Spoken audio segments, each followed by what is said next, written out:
Immediately challenging, the center opens lines for your pieces and pressures black's development. Preparing for a solid pawn structure, black embraces the French defense, a choice prioritizing defensive integrity and central control over immediate piece activity.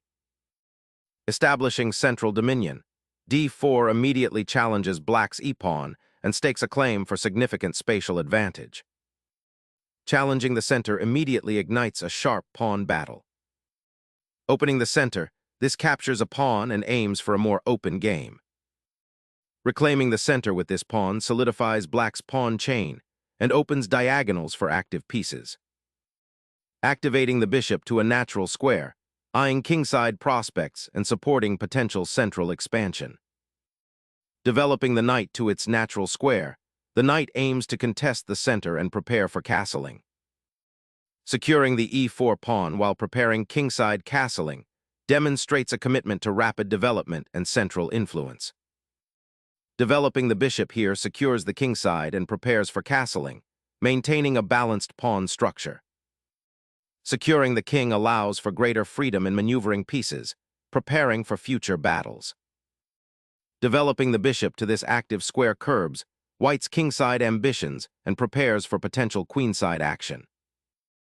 Re-establishing central influence and preparing to push the e-file, this maneuver aims to hinder black's development and claim more territory.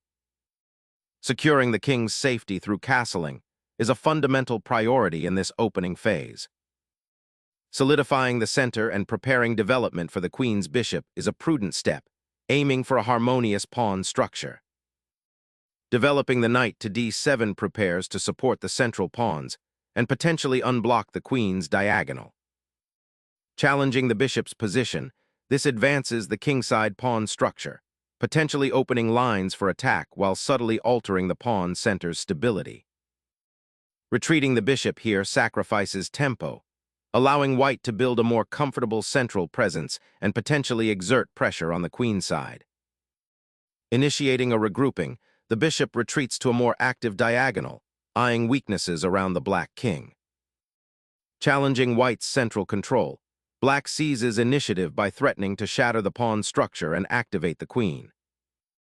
Bolstering the d4 pawn while preparing nc3, this move quietly shores up white's central presence. Expanding the pawn chain creates an imposing barrier, though it somewhat limits the bishop's scope.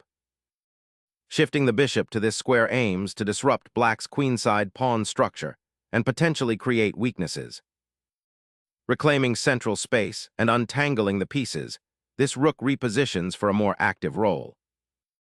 Seeking to reposition the rook, white aims to support the d4 square and potentially create attacking avenues on the kingside. Shifting the bishop to f8 reclaims the central diagonal and prepares for a potential bd6 to challenge white's dominant bishop. Exchanging the rook clears the 7th rank, creating a dynamic endgame where piece activity and pawn breaks will decide matters. Knight redeployment to e8 fortifies the pawn chain and prepares for potential kingside play, disrupting white's central influence. Expanding on the queenside now, white seeks to create new attacking avenues, perhaps targeting black's cramped pieces. Black anchors the queenside pawn structure, aiming to disrupt white's central control and create counterplay along the b-file. Opening the b-file grants white valuable attacking prospects, while black solidifies their queenside pawn structure. Reclaiming the center dramatically alters the pawn structure, opening new avenues for knight activity. Asserting rook dominance along the open file forces black to confront immediate pressure. Seeking to activate the sideline knight and contest central control, this move repositions a piece to a more influential square. This retreat unpins the knight, sacrificing tempo for potential piece activity later. Recapturing the bishop centralizes the knight, initiating a battle for control of the d4 square and preparing for further pawn advances. Liberating the bishop opens up the kingside and aims to exploit the e-file pressure against black's weakened pawn structure. Repositioning the queen to defend against pawn advances and prepare for a central pawn push to reclaim piece activity. Trading bishops here simplifies the position, potentially favoring black's more centralized knights in the ensuing pawn structure. Reclaiming the pawn with the queen solidifies your central presence and prepares for further queenside expansion. Clearing the central path, knight boldly ventures, eyeing pawn weaknesses and potentially forcing concessions. Sacrificing the bishop for the rook on d1 is a risky gambit. White now gains a powerful rook and control over the d-file, potentially leading to a decisive attack. Clearing the central files, White initiates a queenless endgame with a significant material advantage. Black's bishop sacrifices its freedom for a moment of tactical disruption, hoping to disrupt White's queenside structure. Reclaiming the rook redirects the pressure to the queenside, solidifying White's material advantage while keeping options open. Seeking to disrupt White's pawn structure and potentially liberate the bishop is a bold, if risky, gambit. A desperate attempt to exploit the pinned knight, but it surrenders a crucial central square. Safeguarding the king's newfound safety, the monarch seeks a more stable square amidst the lingering threats. Repositioning the knight to a more central outpost after the pawn exchange reshuffle. Bringing the knight back into the center to potentially disrupt White's pawn structure and fight for central squares. Re-establishing knight control after the exchange, this maneuver prepares to challenge Black's active bishop and potentially exploit the weakened king's pawn structure. Reactivating the bishop allows it to eye the kingside, potentially creating dynamic threats or finding a more active diagonal. Repositioning the knight towards a central outpost opens avenues for queenside pressure and prepares for pawn advances. Launching a pawn on the flank seeks to disrupt White's queenside structure and gain a foothold. Fencing off the bishop's escape route establishes a powerful queenside presence, aiming to confine Black's pieces. The king ventures out, seeking active participation but exposing itself to potential dangers on the open board. This knight's repositioning aims to disrupt Black's queenside pawns and potentially threaten a fork. Securing the king is paramount, establishing a central sanctuary amidst the queenside pressure. Solidifying the central pawn structure with f3 offers better protection for the king and prepares to develop the remaining pieces to more active squares. Reclaiming the central squares and aiming to redeploy the knight to a more active outpost dictates the intention behind this maneuver. Reclaiming the knight from its outpost solidifies the pawn structure and prepares for queenside expansion. Reclaiming the c8 square offers a potential retreat for the knight and prepares to challenge White's rook on the b-file. Disrupting the knight's control of the crucial d-pawn, this tactic forces a pawn exchange and simplifies into a more favorable endgame for White. Conceding the central squares to White's knight opens up clear tactical lines and risks king's safety. A decisive sacrifice to shatter Black's pawn shield, opening lines towards the beleaguered monarch. The Black king actively seeks refuge, but this pawn structure creates a suffocating positional vice. Snatching that pawn opens up the possibility of a knight fork, creating immediate tactical complications. This pawn thrust opens a critical file, inviting counterplay for Black's rook. Preparing a subtle repositioning of the rook to a more active square. Challenging the rook's position, the bishop aims to disrupt White's queenside pressure and potentially activate its own forces. Activating the king is crucial now, seeking safety and potential endgame participation. Retreating the bishop to the better square frees up the knight to re-engage on the queenside. Sharpening the attack on the queenside, this pawn advance seeks to create space for potential infiltration. Steering the king towards the queenside now makes a retreat to the 8th rank a safer option, avoiding immediate threats on the open central files. Unleashing the kingside pawns to gain space, but leaving your king potentially exposed. Sacrificing a piece for initiative, a desperate attempt to disrupt White's consolidated position and activate the stranded knight. Recapturing the knight immediately disrupts Black's pawn structure and opens lines. The rook finally achieves active placement, eyeing the now vulnerable 2nd rank. Capturing the rook with a check forces the king into a worse position, simplifying towards a winning minor piece endgame for White. securing the king on the open board, but it might become a target as the opponent presses the attack.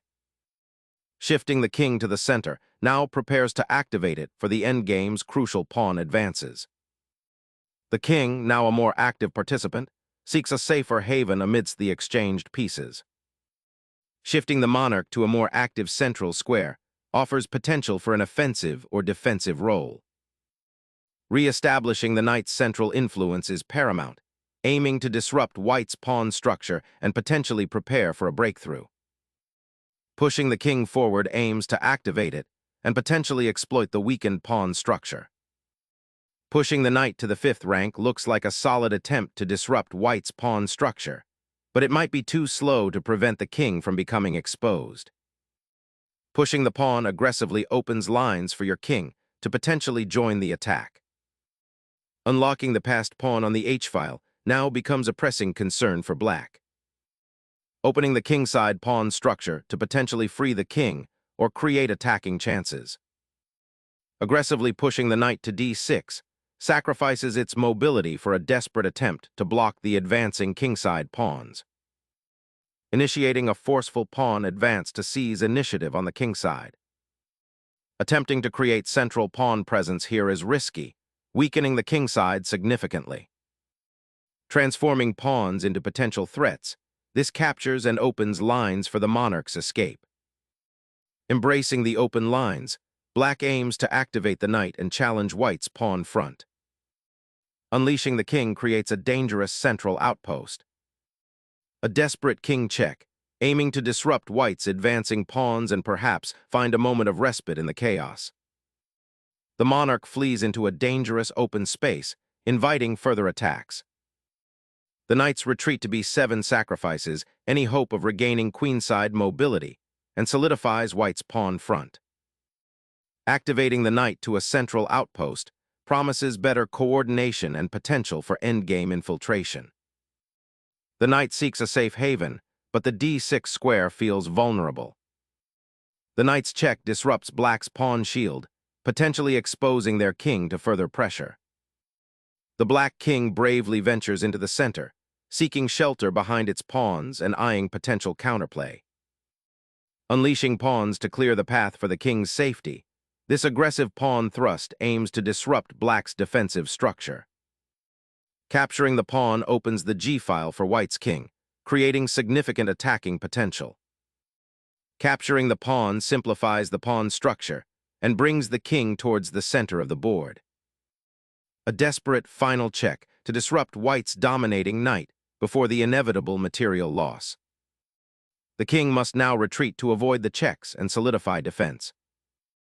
The knight's foray into the white camp immediately targets the unprotected pawn, forcing a reaction and disrupting white's pawn structure. Pawn advances like this, especially when unsupported, often create weaknesses that can be exploited later in the endgame. The knight's maneuver creates a crucial defensive screen for the king and potentially opens up new avenues for counterplay. Seizing initiative, the pawn advances, aiming to disrupt black's defensive formation and create winning chances. Desperate pawn push to create a passed pawn, but it leaves the king dangerously exposed. Exploiting the open kingside is paramount now. This pawn's march to the 7th rank forces a critical decision: surrender the rook or face an immediate checkmate. Finally, queens arrive to shatter the stalemate and reclaim initiative. Black finally promotes a pawn, but the newly crowned queen arrives at a highly exposed square. Unleashing a regal threat, the queen initiates a decisive mating net, aiming to exploit the exposed monarch. The king's desperate scramble for safety is now fatally exposed by the queen's decisive check on the d6 square. The queen's forceful checks are steering towards a decisive victory by clearing black's king from its defensive shell.